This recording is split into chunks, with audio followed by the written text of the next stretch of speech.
All-Stars. All the old... So, can I just... I don't want to criticise there, but if I was listening and I'd enjoyed that track and I wanted to know what it was, I wouldn't have understood what you just said. Really? Could you just say that again?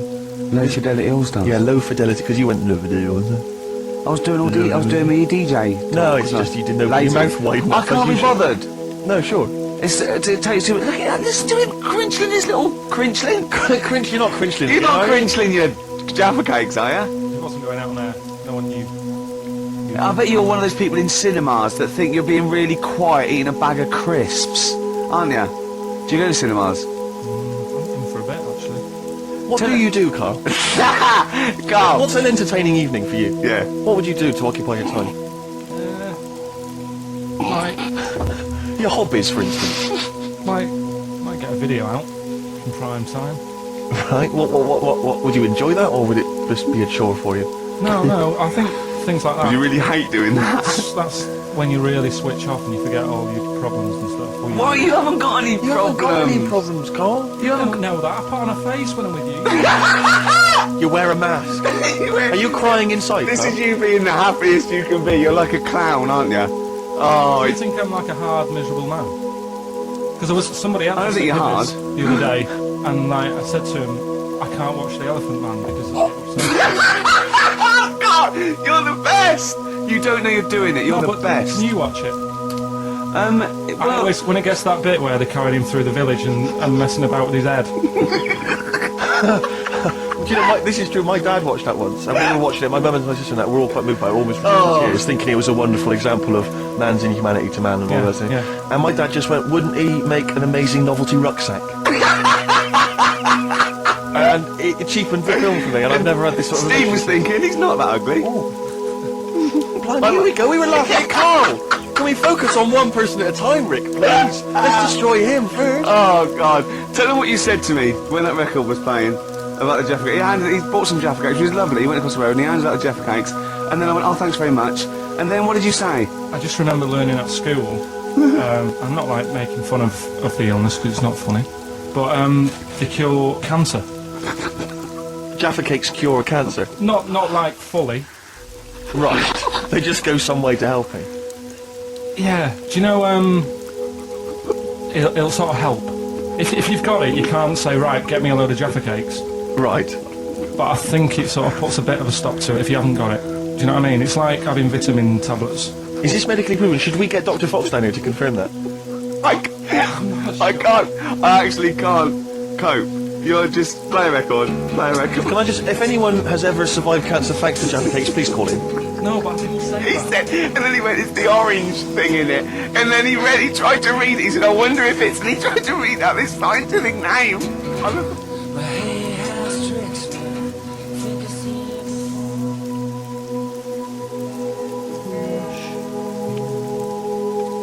Elbow, Asleep in the Back. I think that is absolutely beautiful. I think Elbow are my favourite new group. We've sang their praises many times and they've never phoned to thank us. Should they? Yes. Do they? Really? Annoying. No, they're doing a good job there. I wonder if they found their lyrics. Because I also wanted to write a song from, didn't I? They didn't take me up on that either, Steve. I'm not sure I'm so keen on them now. Carl, can I have a Jaffa Cake? Because I've just found a lump. I think... You don't mean me, do you? No. Alright, good. Thanks. Now, we interviewed Karl there. I think we've learned a little bit more about Karl there. We did, yeah. And I'm going to interview Steve now, Karl, because I used to be... Are you concentrating? Don't put it all in at once. Carl, chew. Chew before you swallow. Careful. Alright. I used to suffer with that a lot. What? Not chewing. The amount of times I nearly died as a kid. What? Forgetting to chew. Choking. Sure. Mint Imperials. My mum stopped. Drinking them with water. She'd have to hide them. He's coming out of his shower, isn't he? He's happy Saturdays. He's miserable all week, and he's happy Saturdays, isn't he? Oh, look at him. It's like we get him weekends. Yeah. And he's just happy because we sort of spoil him, don't we? And he has Jaffa Cakes and everything. We let him on the Go radio. and live with his stepmother again.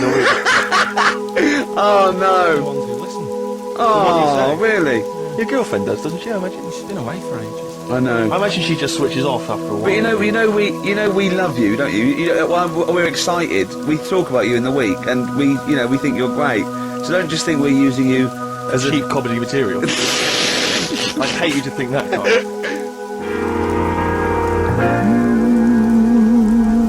Handbags and Glad Rags by Rod Stewart. That would make a good theme tune. Brilliant. And then it would work really well, perhaps on a DVD. presumably that would still be available in the shops. Great for any, New Year's vouchers you've got. You're listening to Ricky Gervais on Radio 2 with Steve Merchant and Karl Pilkington. So good Christmases, yeah, all round. Definitely for me. Had a great time, yeah. Carl?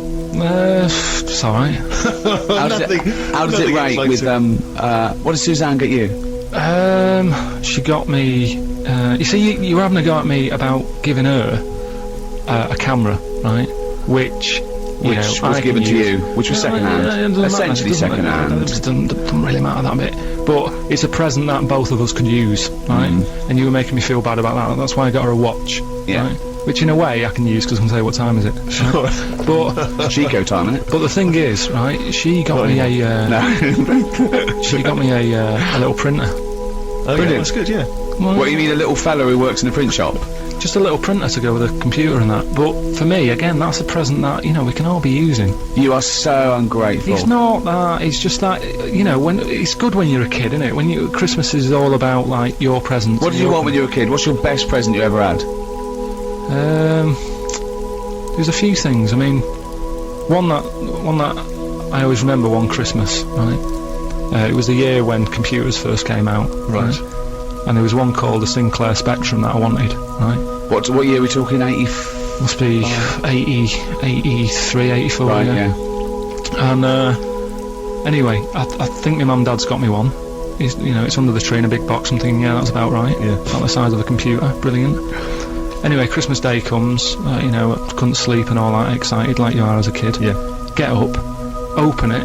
It's not the one I wanted, right? Really? It's not the Spectrum, it was a ZX81, right? So I thought, well, I've best not show that I'm disappointed in that. Even as a kid, you have sort of, that thing of... You lost that, now you say, oh, it's not what I wanted, Suzanne, but go on. Yeah, but so I sort of, pretended I liked it and that. I thought, oh, just play some games on it, I'll just get on with it, right?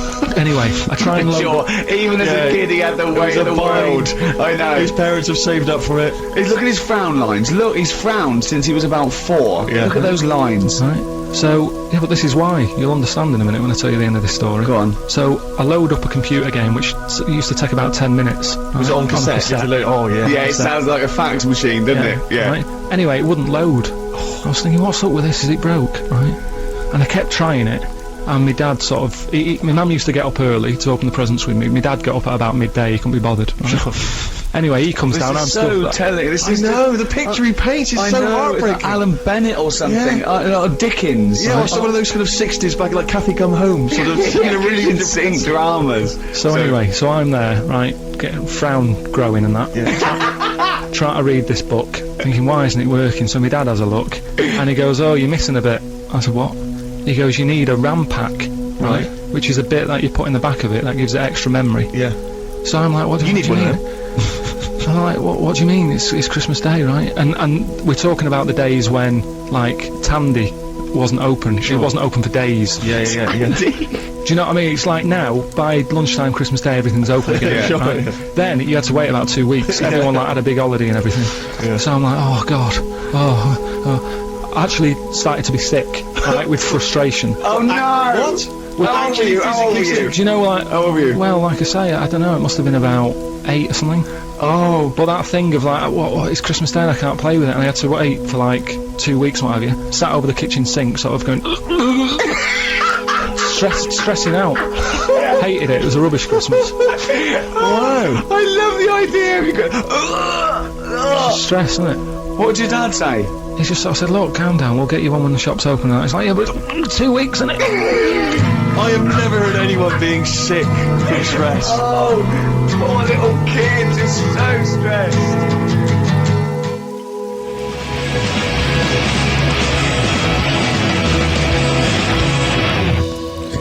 Foo Fighters, Best of You on XFM 104.9. Alright, Karl, you calm down now about science. It just does me head in, a lot of this stuff. I think I would have been better off sort of growing up in the 1940s or something.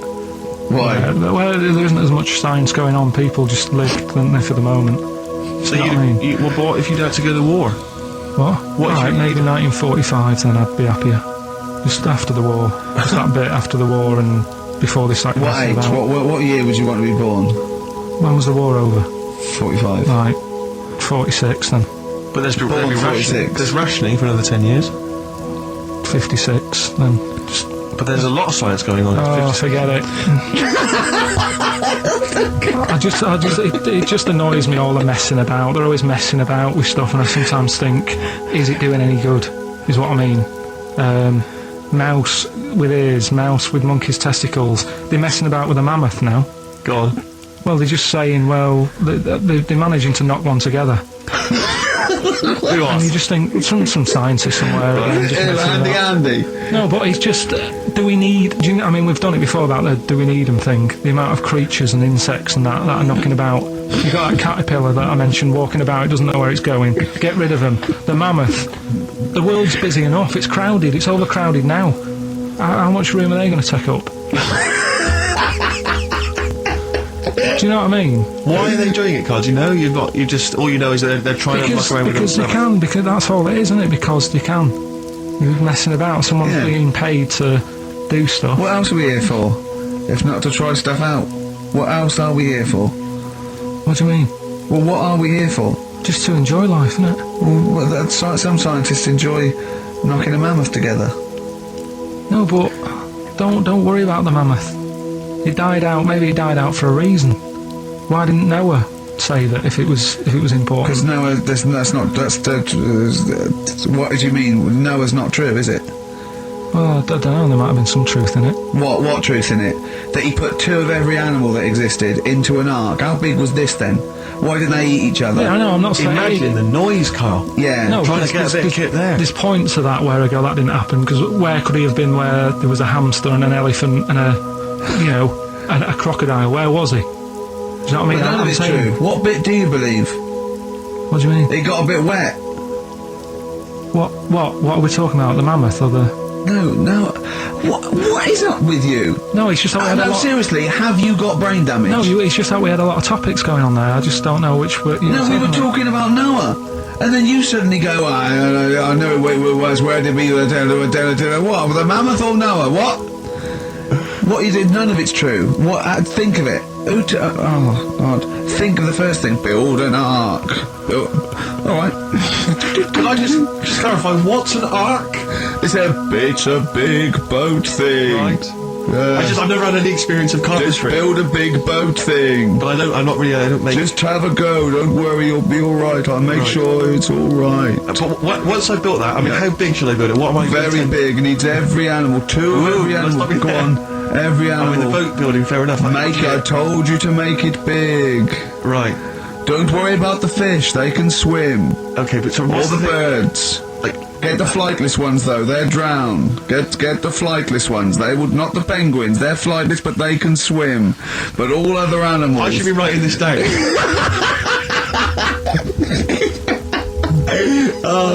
Why? I mean, wouldn't you have took that opportunity to go, right, forget the, whatever. Mind you, the jellyfish didn't need to get in it, did it? But there's other animals where you can We don't need to be here. No. Because Karl is actually having a little argument with his own head. It's like, you remember that comic strip, The Numbskulls? Yeah. Where there's loads of people in there doing different stuff, that he can hear them. Yeah. And sometimes his own mind puts him off. Yeah. Like just then, he has an argument with himself and it puts him off. Right, what's your question? I'm just saying, don't mess about with a mammoth. Whoa. Good. Okay. Well, what a platform. It's good. We've got our radio show, we've got our own radio show. People are spending money to advertise it. People are actually bothering to listen. And the words of wisdom coming out of your mouth is don't mess around with a mammoth. Brilliant. Great.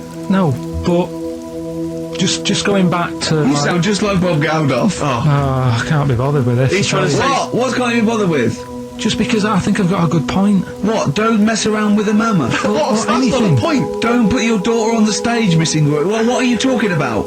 It's just that I think there's too many animals knocking about. I mean, I know you love your cat and what have you. Waste of time now. What do they do? Well, they frighten you. Well, yours is mental though, isn't it? He's sitting there, and the cat right behind him, and he nearly shut himself. Well, your cat is crazy. It does go from... It loves... It's got claws, big old claws. Of course they have, it's a cat. Yeah, but most cats don't come leaping at your ghoulies every time you sit down with a lovely warm hot cup of tea. Aren't they pointless though, Steve? Well, I've always had a problem with pets generally. The idea of But pets. cats, I know. So I was saying to Ricky about, I don't know why, out of all the animals that Dick Whittington could have took with him on his journey. Again? Forget the cat. Forget it. What's he gonna do? Okay, you've got to walk to London because the streets are paved with gold. You can take any animal. What do you take? It wouldn't be a cat because it would keep wandering off. You do double the distance. Try to get it back. Come here. They don't listen to you. It's I can't be dealing with them.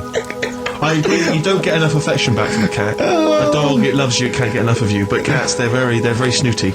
Well, they're cool, aren't they, cats? They're cool and independent. I like dogs as well. I like all animals. What would you take with you? What if I was Dick Whittington? Yeah. And where's he walking from? I don't know. Wasn't it Bristol to London or something? I don't know.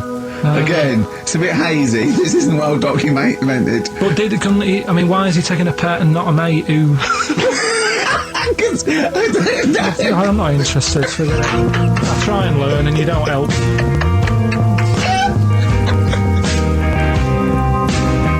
We'd like to try and educate Karl, Rick, as we have done since we've known him, really, and he doesn't really seem to absorb any information. No. And I was asked recently, when I was going back to Bristol, if I would come and talk to a classroom of school children. All right. Just talking about careers, and particularly my career.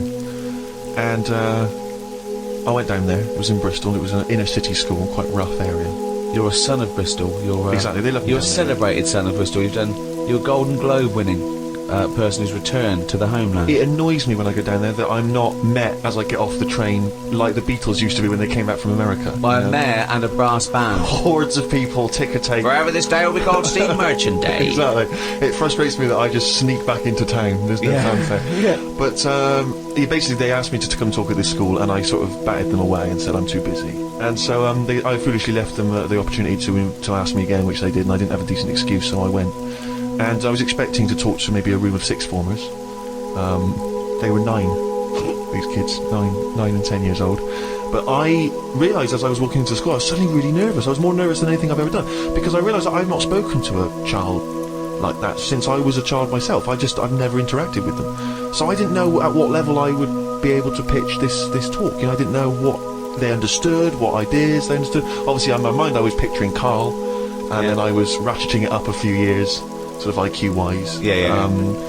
So what did you talk to them about? And I was supposed to talk about careers, and I realised very quickly that they didn't really understand conceptual. Did they know who you were?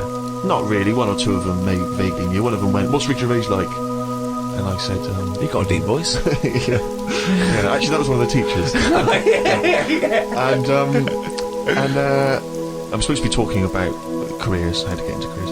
And I start trying to explain the idea of being a writer, and I say that it's very important to be able to get inside other people's minds, figure out how they think, and how, and try to understand other people. But this, they didn't really seem to grasp. They started talking amongst each other. They were just losing interest. I lost them straight away. I was devastated. Oh, no. So then, and this is the worst thing, right? I started lying to them.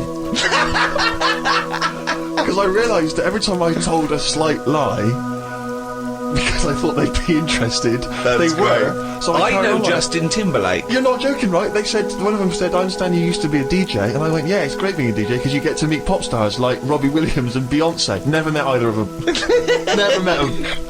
And they went. One of the kids went, "What's Beyonce like?" and I went, joking. I went, "You wouldn't like her." And I said, "No, I'm joking. She's lovely. She's sweet. She's good as gold." I was making it up. But they were loving this, and the teacher was going, "Would you all like to meet Beyonce?" And they were going, "Yeah." And I was thinking, God, well... I'll bring her down tomorrow. Well, exactly, but I don't know why I felt it was like I wanted to win the approval of these 9-year-olds. That's amazing. Because my own achievements, I realised, wouldn't mean anything to them. I could talk about the people I have met, but they don't care if I've met Robert De Niro, but they're interested if I've met Girls Aloud. Or me and Girls Aloud, some of the times we've had together, it turns out. But it is fascinating when you have to interact with people, with children like that, because I've got no concept of how to talk to children. I can't grasp the difference really in conversation and chat between, say, a 7-year-old and a 13-year-old. I don't know at what point they learn stuff and pick stuff up. Do they understand? Do you know what I mean? I find it really I remember hard. once when I was about 9, the headmaster, deputy headmaster, used to do a little fable. I've talked about him in stand-up. He used to do a little fable. There's one I remember where he got a tube of toothpaste, and he got someone up. So come on here, squeeze this tube of toothpaste out on this board.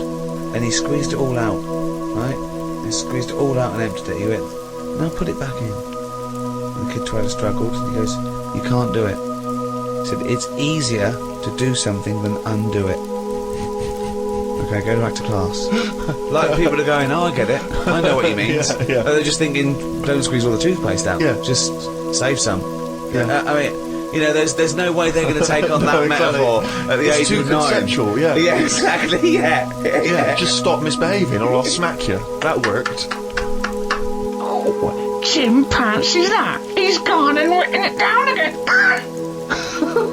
That's the ever-changing jingle for Karl's diary, excerpts of which we like to read each week. Suzanne said today can be my day because she has been a bit of a pain with her illness and that. So she said I can do what I want today. We went for a walk around Green Park. Loads of tourists were about looking at the Queen's house. She was in because the flag was up. I wouldn't want to live there. Why wouldn't you want to live there? Just because it's right in the centre of town? It's just not in a good place, is it? It's got a roundabout outside and that. Really busy. It's pretty good. I went for a pee in the toilets. When I came out, a pigeon had shat on Suzanne's coat. She was in a bit of a mood about it. A bird shat on my ear once. I left it for about 10 to 15 minutes until I got home. I washed it off, and in that 10 to 15 minutes, it had corroded me ear. Yeah, he's had a lot of problem with ears. He told me the other day, he got up, washed, had a bath, had some breakfast, went to the shops to get a newspaper and had a chat with a woman in the corner shop, got home, pottering around, looked in the mirror, he had a cotton bud sticking out of his ear. He went, what annoyed me was she didn't say anything. Like it's her responsibility. Yeah. No, but she knows me well enough to sort of, you know, go, you know, you got a cotton bud in your ear. No, she knows you well enough to go, Carl's got a cotton bud in his ear, I've seen worse. When you've got a cotton bud in your ear, what interrupted I think Suzanne called or my dad called or something, and then because I was running a little bit late because I've been talking to them, the earbud was in, I just popped my coat on and went to the shop. Carl, you got a toothbrush in your mouth. Oh. Walked through Covent Garden. There were 5 of them mimes knocking about. I don't understand why people take pictures of mimes. Everyone looks like a mime in a picture. That's so true. That's really true. If the point is they're staying still, if that's their skill, a picture won't tell that story. That's absolutely true. My dad took the cat to be put down today because it kept bumping into things since losing its sight. My mum said she's not going to get another one. She said the parrot is looking worried as it's seen the budgie and the cat go in the space of 3 months. Your mum said the parrot's looking worried. What happened to the cat then? It gets into a lot of fights. It lost one eye, and then it got into another fight and lost another. Oh, and it was just walking around bumping into stuff. The vet sort of said, oh, we can do stuff to keep it alive and all that, but it's a bit out of order, isn't it? Because it costs a fortune, they shouldn't tell you.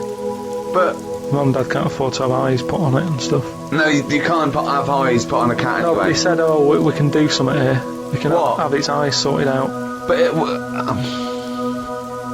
I don't think you should be allowed cats. Why? Not the Pilkington family. Why not? Well, they have keep good dying. lives. Yeah, I know, but they have good lives whilst they're still knocking about. It's just that we get through them. It's a good job you're not going to have kids. Oh, God almighty. I can't believe it. The cat that kept throwing up. So his mum shaved it. Unbelievable. Dry wipe cat. A mate sent me a story on email about a bloke in China who has this weird illness that means he can't have his picture taken. That's not the weird bit. If he tries, his body doesn't appear in the photo. Don't talk shit. He has had group pictures taken and everyone appeared apart from him. Don't talk shit. The That's story bollocks. had a picture next to it of a family photo and it said he was stood at the back but you couldn't see him. Right, he wasn't in the picture. He was in the picture. No, he wasn't in the picture. Done loads of tests and stuff. No, I haven't done loads of tests. This is bollocks. There's no way this is scientifically possible. What's his want? Yeah, now he's wanted. Just a white bit of paper up on the police wall. Have you seen this man? What man? If you see him, tell us. You're talking shit. Suzanne watched the film You've Got Mail tonight for about the 14th time. I don't think you could properly fancy someone without seeing them, unless you're blind. I think it's odd when blind people have affairs. Why is that odd? Just because most stuff is based on looks, isn't it? So you think once they've found someone, they're happy with them, stick with them. But no, it's not true. I mean, most things are based on looks. What I mean is when you first like meet someone and that. Well, then initially it's only looks because you don't know them. So that's what I'm saying. That's a ridiculous thing to say, isn't it? Well, no, it's just what I think. I'm not saying that's fact or anything. I'm just thinking if you're blind, why mess about? You're still basing on it if it's only looks that people find. What? Yeah, I'm just saying. So why is a blind person messing about having an affair? Because I'm saying that presumably that blind person isn't basing anything on looks. I just, alright, I mean, maybe that's not, I mean more like... Do you want me to cross it out? Shall I cross it out? Because it's just the same way, I think I put how, you know, people, I read something in the Sunday paper once with some bloke who was going out with some woman, he ended up going out with a sister who was a twin. If you're going to have a change, have a change.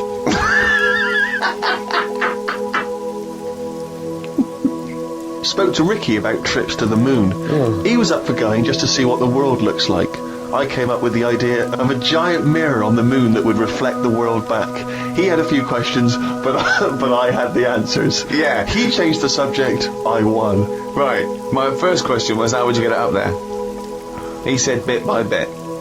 That'd be a good mirror then, wouldn't it? I said, how big would it be? He went, you'd still need a telescope. I said, how would you get it on the right side of the moon, always facing the right? He went, what? He went, does the moon move then? I went, yes. And if we don't like the mirror on the moon, we can always wallpaper over it. It's Suzanne's birthday tomorrow, so I've got to get her something. I sometimes think it would be best if we didn't celebrate birthdays. I think people would live a bit longer if they didn't know how old they were. Age puts restrictions on things. She said something about wanting one of them posh badges to put on her coat. I will look for one later. I love the fact that around the time that you've got to buy Suzanne her birthday present, you think that birthday presents are a bad idea. Got up early, it's Suzanne's birthday, gave her the card and present. She was well happy with her posh badge. She wore it to work. It's quite nice to hear a moment where she was actually happy for once in your company. They always say when you get someone a present, you should buy them something they wouldn't buy themselves. Daft rule. I want something I would buy myself if I had the money. When I was young, me Auntie Nora got me a present I wouldn't buy myself. It was a t-shirt with her face on.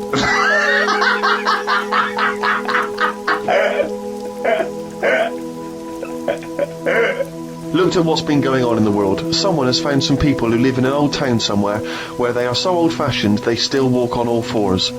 There is a picture of them and they use shoes on their hands. That's not old-fashioned. Why is that old-fashioned? That's some kind of regressive evolution. Yeah, really old-fashioned. Yeah. But it's not true, is it? It is true. It's somewhere in... Well, I believe they have found a group of people that are living and walking around on all fours, but I don't believe they're wearing shoes on their hands. And I don't believe they haven't evolved to standing up. No, they just haven't seen other people walking on 2 feet. Don't talk shit all your life. That's all it's about, though, isn't it? You copy. When you're a baby, if you were stuck in a room, you'd wander about on all fours, because that's the way, that's an easy way of getting about. So you only walk on 2 feet because you see everyone else doing it. Well, I don't believe that is the case, because as I understand it, some of the family are walking on 2 feet. So I don't know what the ins and outs of it are. I know there's a forthcoming documentary on the BBC, so maybe we should watch that and then we'll all know what's going on. Instead of just leaping to conclusions because you read half of it on the internet and then skipped on to something else. All I'm saying is, though, you would wear shoes on your hands if you're roaming about like that. So you just confessed there that you leapt from fact to fiction, did you, in the space of one diary entry? It's just that I saw a little picture. And you assumed that they'd be wearing shoes on their feet? If they've got shoes on their feet, they might as well have them on their hands, because their hands are doing the same as the feet. If you're not going to wear them on your hands, don't put them on your feet then. I'm beginning to think some monkey news was bollocks. Treated Suzanne to her tea, went and got her a curry from the shop opposite. While I waited for the food, I read a story in the Metro newspaper about an alien gang that kept appearing in someone's garden. The bloke moved, but when he used to pass the house at night, he would still see the aliens knocking about, hiding underneath his old shed. There was other alien stuff, but I had to go as the food was ready. Brilliant. Yeah, it's a bit annoying, that. Yeah, load of bollocks again. Well, good. More drivel from Karl's diary next week. Rockbusters. Come on, Karl, what you got for us? All right. Well, do you want to say what the prizes are? Actually, the or prizes we are got better this way week. than that? Really? We've got. I'll be the judge of that. Actually, what am I talking about? No, there's a 2-disc set, Rock and Roll Legends, on the cover there. We've got Buddy Holly, Elvis, Roy Orbison, and Little Richard. So No one wants that, really. nobody's interested. Nick Cave and the Bad Seeds, a DVD. I'm a Nick Cave fan and I wouldn't watch it.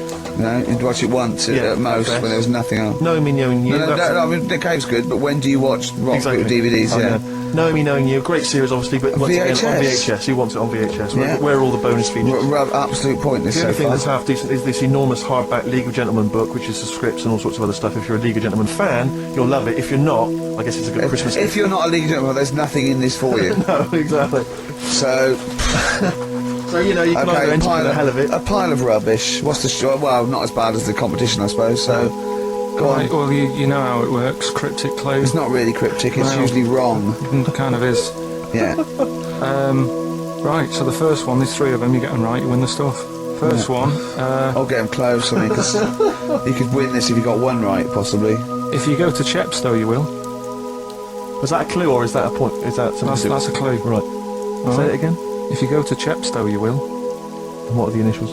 Just S. Just Right. Second one, E.T. is upset. What's up with him? Alright, E.T. is upset. What's it upset for? What's wrong with him? Right. Different. So not cryptic. So go on. M.E. The initials there. N-E? M. M-E. M for mother. M.E. Alright. And the third one, I had a tape with. Jesus. Imagine Bob Holness doing this against in the gold run I know. against the clock. Right. I had a tape. No, I had a tape with some. Listen, I had a tape with like Humpty Dumpty on it,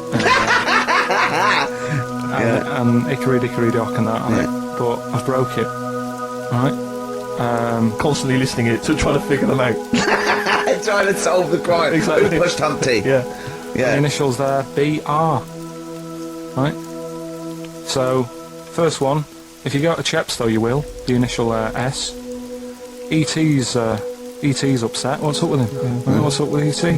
What's up with E.T.? E.T.'s upset. What's up with E.T.? Yeah.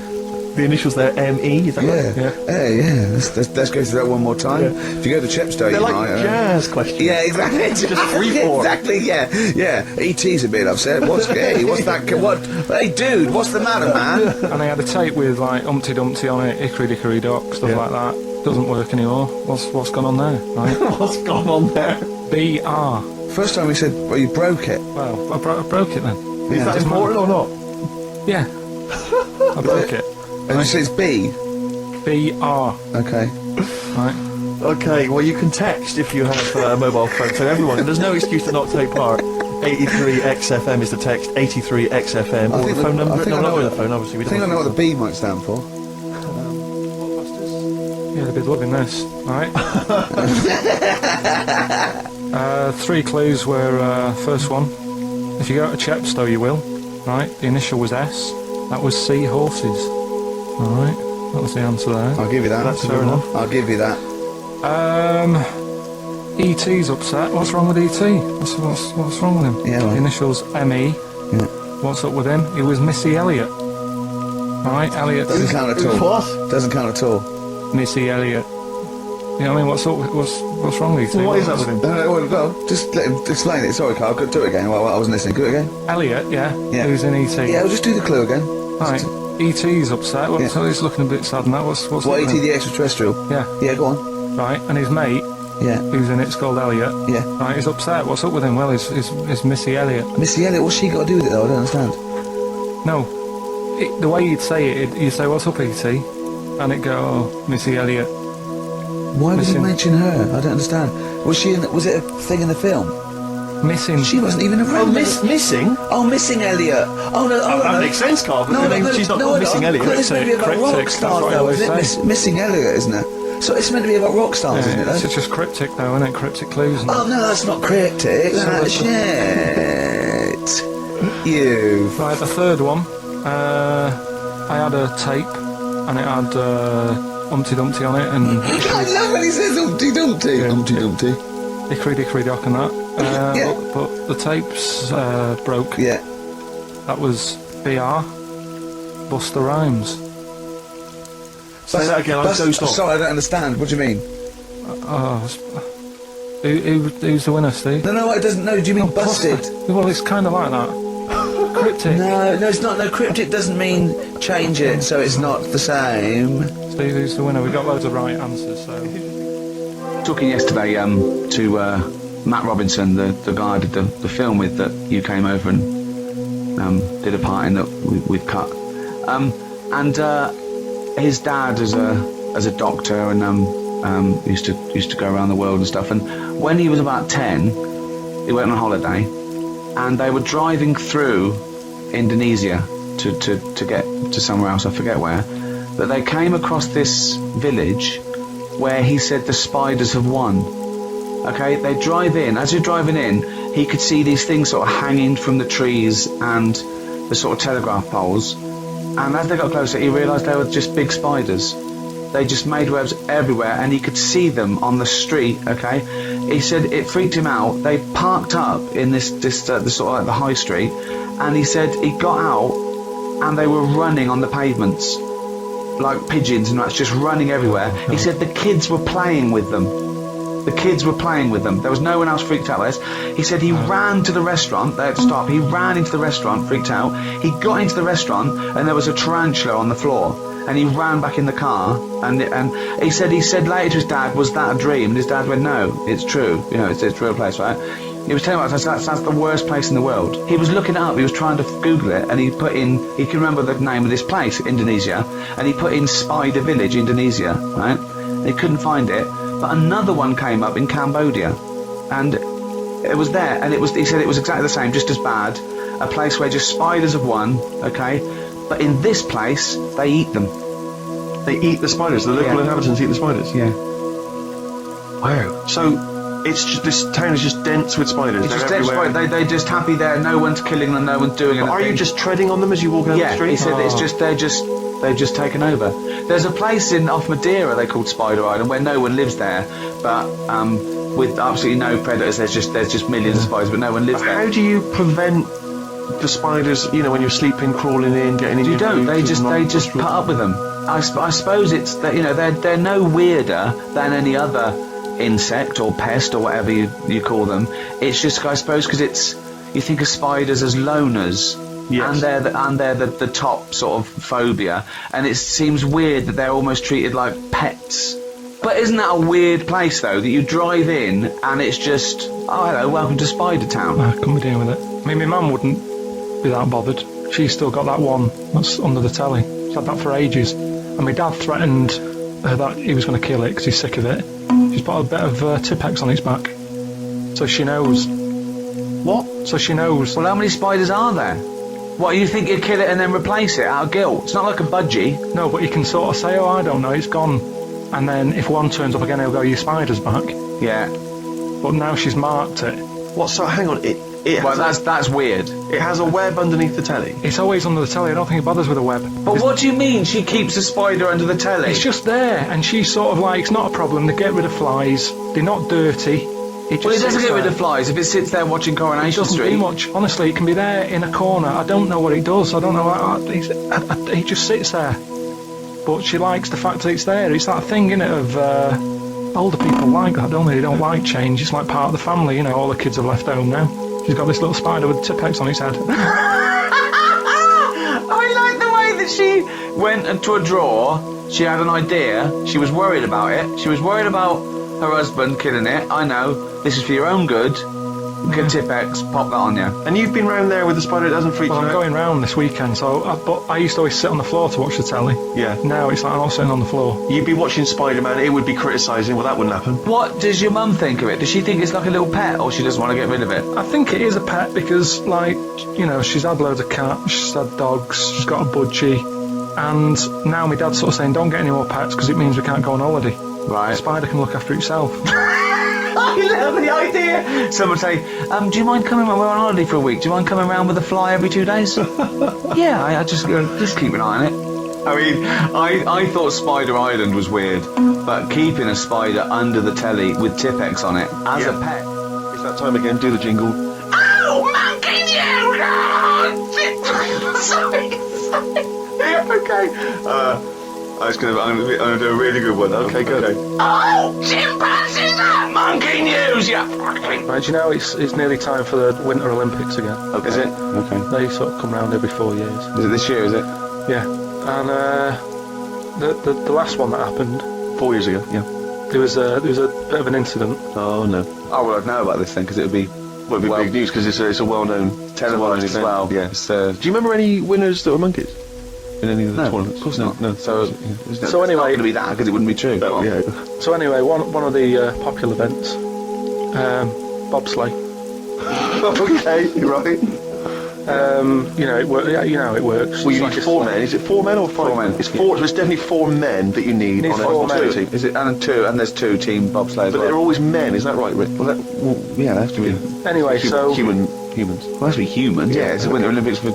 Yeah. So let me just clarify. With the Winter Olympics, you can't have any animals taking part. No, and also, well, no, because they wouldn't be allowed. And 2, there's no way they could disguise it, because not only would they see it straight away, right, but they have blood tests, Right. Okay. So which would show up. So they definitely know if it was Well, they have blood a tests. non-human. It's impossible. It would be literally impossible to have anything other than a human involved in a bobsleigh team. Fine. Okay. So carry on. So anyway, this country, I don't want to name them because they're trying to shake off this sort of, you know, this bad news. Oh yeah, and you don't know. And It's it not didn't true. Yeah. So anyway, the country was doing really well in the qualifying stages. Oh, yeah. But the problem was there was like 2 members who were getting all like the press and stuff, Oh right, yeah. and one of them never got a look in. Right. How tall was he? Anyway, so this one member was getting fed up because the other 2 were getting all the press and what have you. So he said, "I'm not happy with this. Yeah. I'm jacking it in." So they were like, "You're joking? We've qualified. We're getting into like the main race and everything. You can't leave us now." And he said, "Well, you could do it all on your own before. You know, the way you were acting, like you didn't need me, so I'm going." So they were like, "Oh." Well, they need to replace him because there's a certain amount of people needed. So anyway, so the clock's ticking. It's getting close to the big race and everything. Of course it is. Yeah.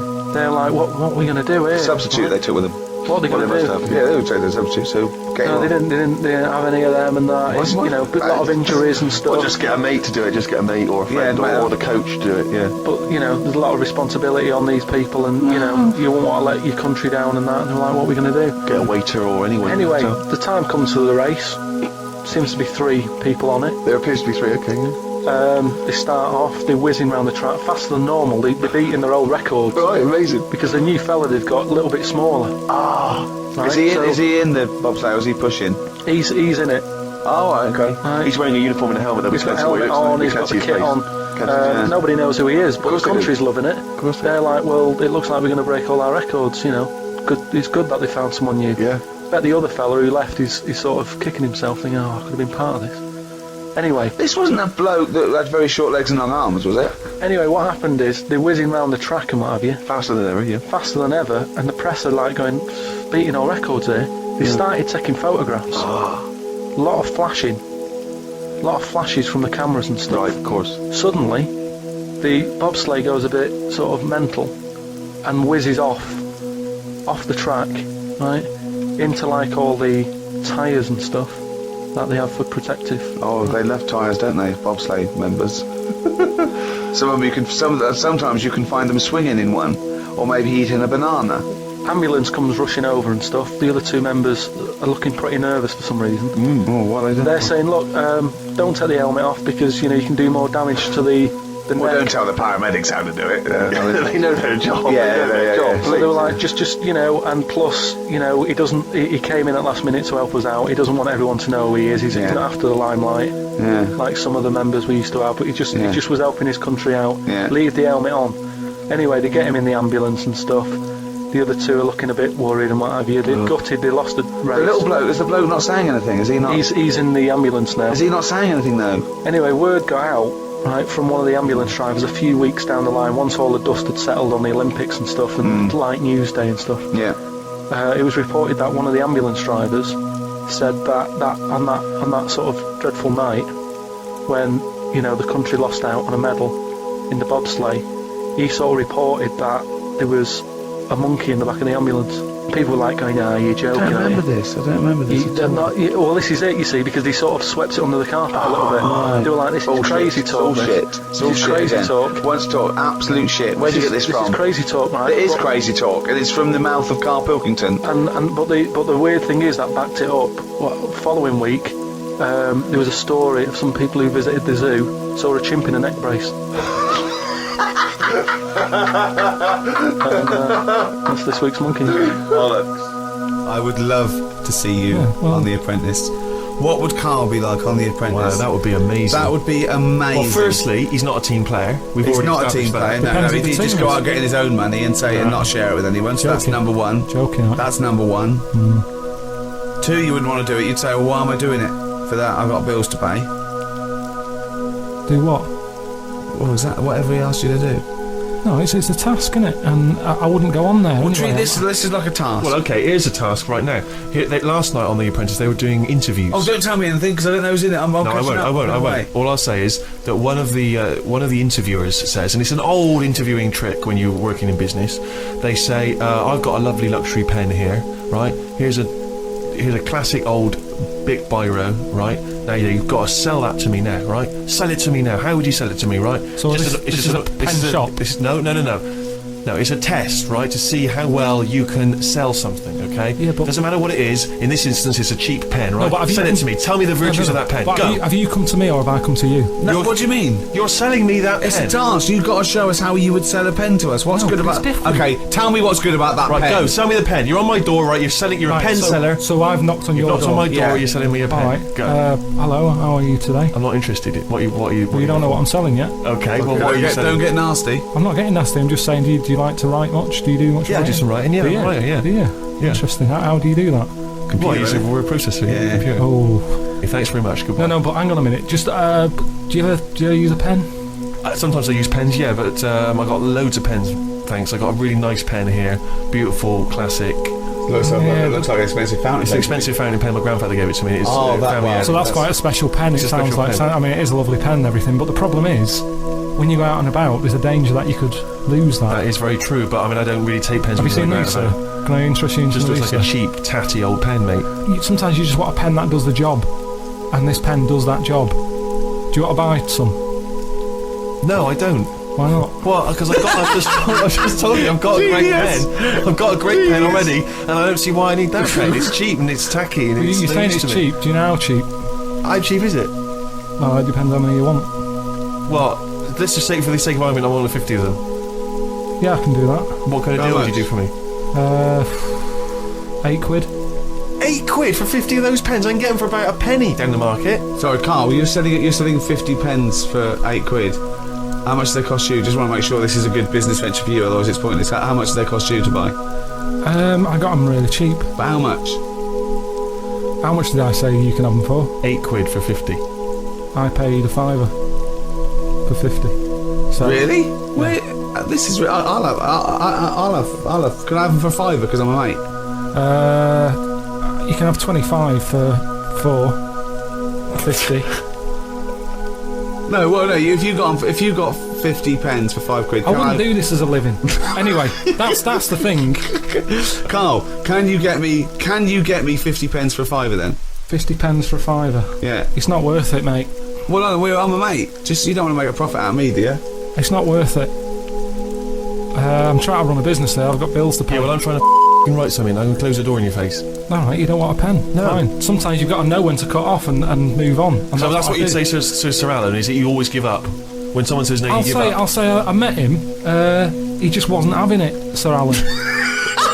So he didn't want any pens. If you don't want any pens, you're not going to buy them. But you're a salesman, you've got to persuade me that I need a pen. Everyone needs pens. But what are you saying about the other fellow that came out of well, just lurking behind him, but came out of the shower, and I went, I'll have 50 pence for £5. What did you say to him? He said, not interested. Yeah, because it all got a bit dodgy. I don't know who this person was and that, and he just wanted him at the going rate. What sort of a businessman would it be for me to have got the pens for 50 quid, 50 pens for how much? You're fired. Stick it with your ass. from the album Original Pirate Material. It's obviously The Streets, and an album track from that, It's Too Late. Fantastic, isn't it? Yeah. I know everyone's raving about it being, one of the albums of the year, but it is, I think. It's great. That's brilliant. I love the backing as well. It's just so good. The lyrics, the things you go, they're my favourite band of the year. Next week then, we'll do all our favourite songs of the year, shall we? No, I think it's got to be 2 weeks' time. Oh, 2 weeks, is it? Yeah, I'm away next week as well. What do you mean you're away next week? What are you doing? Zoe Ball show? I'm going up north again. Why? So Claire's going to be here with you. Okay. Yeah, at least What are you doing up north? she does her job. Just Suzanne's dad's birthday. So I bet he's a party animal. I read that they really kick off, don't they? Is it? Yeah. When? so You gonna be raving? can't concentrate now. Oh, and he's all stressed because the lady from MTV's here. She's going to film his little face. So what- the things he said in the week, he was so worried. He's got worried about the spot on his head. That won't come out. Just so you got your best side. It's on that side. That's all right. Yeah, the camera's out. Look, he's getting nervous now. Okay, Karl, ignore the camera. Okay, just ignore the camera. Okay. Now, me and Steve have done our research for you, and we've got 2 amazing things to tell you. What should I tell them first, about the baby or the... Well, they're crab? both equally fascinating, so you choose. I'll tell you the crab thing first, right? Steve actually saw this thing in The Guardian in the week about our research thing, and then we looked it up, we looked into it on Friday, and it is incredible. Right, listen to this. There's a thing in a bay in New England, right, where it's like the biggest, they make silicon chips and stuff for computers, right?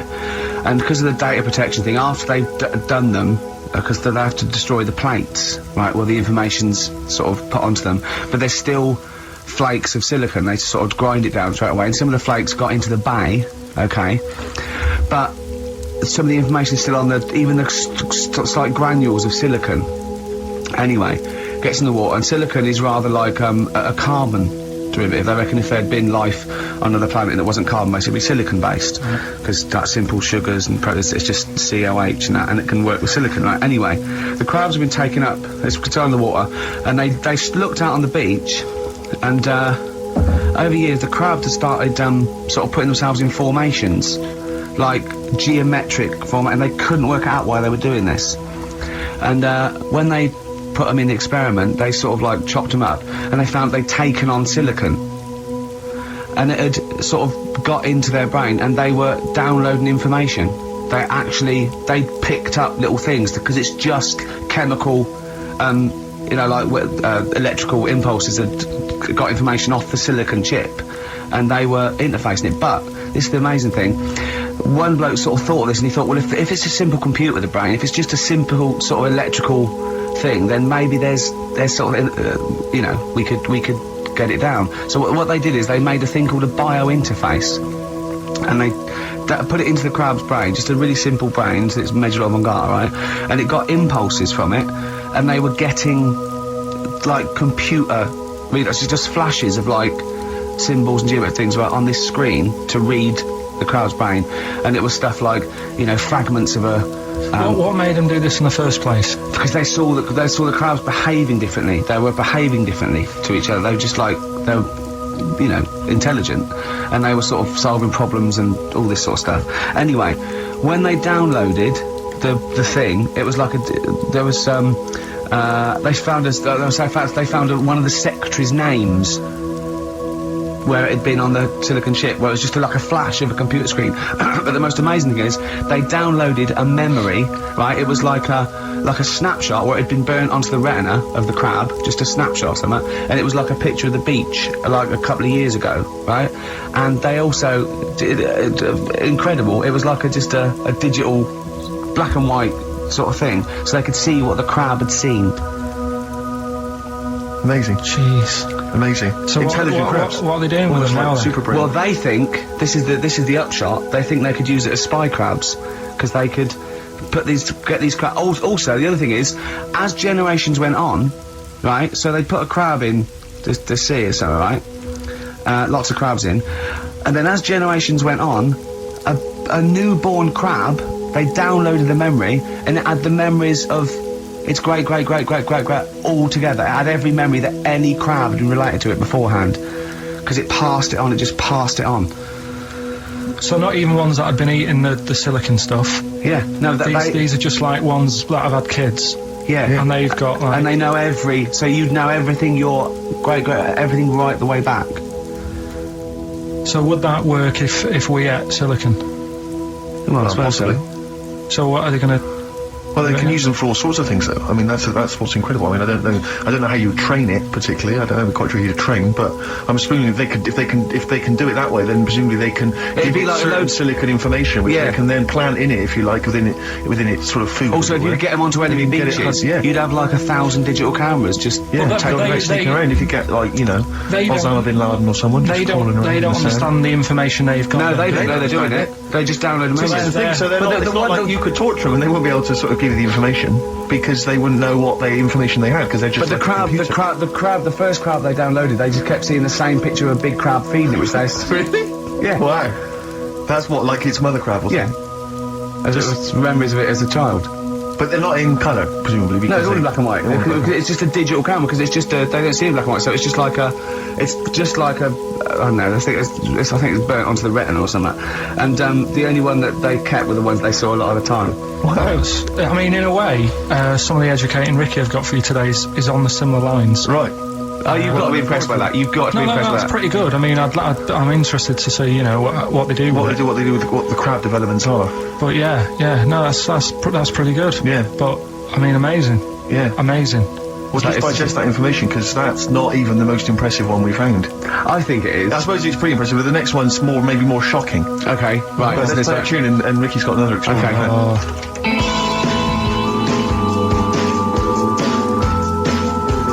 The Cure, Love Song, classic on XFM. So that's the crab that you can download their memories. But what about other animals that are in the sea, in that same sea, eating the stuff? Have they tested them yet? I don't know. I think they just took it on because their biology something to do with. I presume they can take up minerals and I don't know why. I don't know. But anyway, next one. It's just on the horizons. A bodybuilder. Yeah. This is freaky. Married another bodybuilder, right, and they're pregnant. And they had these tests, and the baby was very large, but it was causing it pain, right, in the thing, right? And after it's almost bizarre and like. Yeah, after the female woke up pregnant after 7 months, and the baby was walking around. No, it forced its way out of the vagina. Oh, no way. Yeah, it forced its way out. And it was because it almost had like super strength, like. And it was pulling her along by the umbilical cord, and and it was a stone. Extraordinary. That's freaky. I mean, you're talking about freaky stuff. That's made up. What? It wasn't pulling her along. It was pulling. She could feel it. Exactly. And it was. Do you know what I mean? Like just went. And just sort of squeezed its way out because it was ready. Because all the hormones. Because it thought it was ready. Oh God! Imagine that. Just waking up and finding that in the bottom of the bed. Freak you out, wouldn't it? Because you think it was a nightmare initially. And it had hair and everything, didn't it? Yeah, because all the hormones. There was like there was something in the week about you've got test tube babies and that now, haven't you? But they've managed to do it. I only caught. I knew he'd be more impressed by the crabs than that. He doesn't care if it's No, I am. I'm telling you though that there was something. I only caught half the story because I was busy. But there's something about babies being able to be born without having any people involved. Or something. It's like putting them in the oven or something, and it's like a cake. And after a certain amount of time, it's ready. I think you buy those in Argos for kids. Christmas. It's my first baby kit. Yeah. There's Play-Doh, I think, that they can buy. Yeah. So what do you think of that then? The baby one. Yeah. I prefer the crab one. Yeah. But the baby thing's pretty horrible. Yeah. So it was bigger than like the average. Both made up. We made those up. Yeah, they're both rubbish. They're both they are both rubbish. Despite the fact they're both rubbish. Yeah. They're interesting. We made those up. Both those stupid stories up. Yeah. Imagine downloading a crab's memories and seeing its mum feeding it as a child.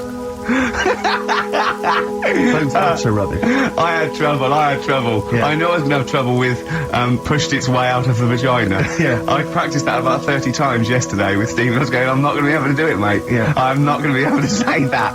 Yeah. Are you disappointed? A little bit. I mean, the baby one's a bit sort of out there. Yeah. I wasn't really having that one. No. But the crab one, See, now, what's interesting, I think, is a useful experiment, Karl. I don't know what it's taught you about yourself. But would you say that that's revealed to you a certain thing? I don't know, maybe that you're a bit gullible. I mean, you know, what I'm saying is maybe you shouldn't accept or swallow your hook, line and sinker everything you read on the web. Do you not think maybe a valuable lesson? I feel bad because I said to Steve, he won't be annoyed that we conned him, he'd be annoyed that they're actually not true. You'd love that crab thing to be true, wouldn't you? It wouldn't surprise me if it did happen one day. Sure. Yeah. So, and then he'd laugh. And it's in the break when I said about the crabs, you know, when I'm keeping them then. Yeah. Yeah. Right, well, I know what you're getting at. with the educating Ricky, but, you know. Let's see. Feeder. Just around Feeder. That's my favourite Feeder track ever. It's bugging me. It's just like a ride track from about 10 or 15 years ago. So if you know, put me out my reef, email in. It's just like a ride track from about 1990, and I can't. It's just the beginning. Drive me mental. Ricky.gervais@xfm.co.uk. Yeah, well, half hour to go. You've done your screen test. Yeah. Reluctantly. I think you had just such the wrong attitude. Well, it doesn't matter, does it? If I've told you before, if things are meant to be, right, they'll happen. That's how I've got through my life, right? I'm 29 now. Yeah. Never 30, ain't you? Well, yeah, 30, but the camera's still on. Right, so...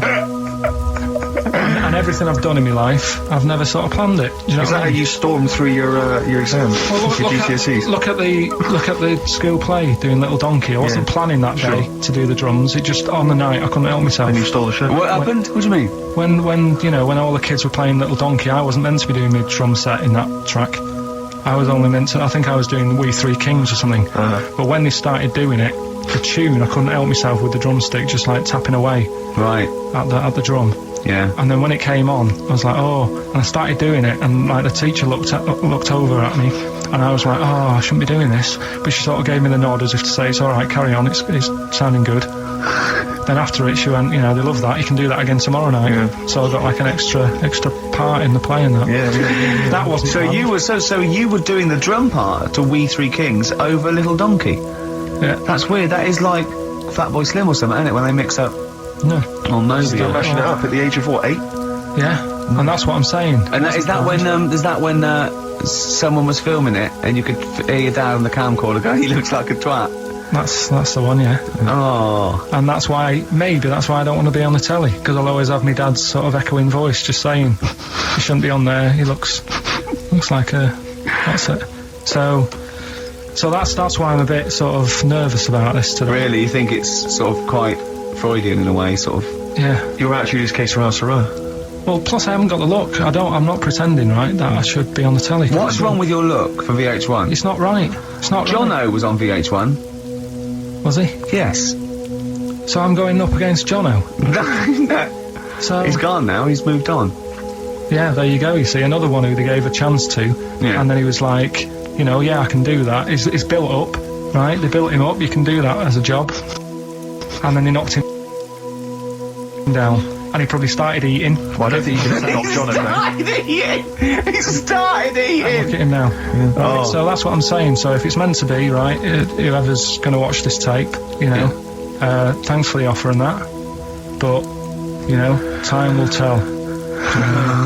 Very wise. So there you go. And I tell you what, actually, right, it's a bit funny because we're looking on the web in the week at different sayings, and do you know the saying? A round head does not an MTV presenter make. Yeah, no. What's that saying? Spark in the pan or something? Eh? Flash in the pan? Flash in the pan. Yeah. You know that saying? Yeah. That's a bit like what could happen to me, innit? Do you know what I mean? There I am trying to do my normal job, right? And then you bring me in here on a Saturday, next thing everyone's after me. Yeah. And then it doesn't work out, and I'm dropped. Yeah. And that saying flash in the pan, do you know how it came about? No. Do you know like how years ago they used to dig for gold? Gold. Yeah. Yeah. And they had like a little pan. Yeah. And they'd put the soil in, and they'd rub the soil. Yeah, and it shone in the sun. Now and again, it shone in the sun, and they get all excited and were like, oh, brilliant, some gold. And then they realised it was just the sun flashing in the pan. Yeah. And that's, do you know what I mean? Yeah. So again, that's a bit weird how I saw that saying in the week. Almost like a little thing saying, don't be getting carried away. Omen. So, well, makes you wonder. But anyway. Not really. So, tell you, things that make you wonder, you saw Darren Brown, what did he do?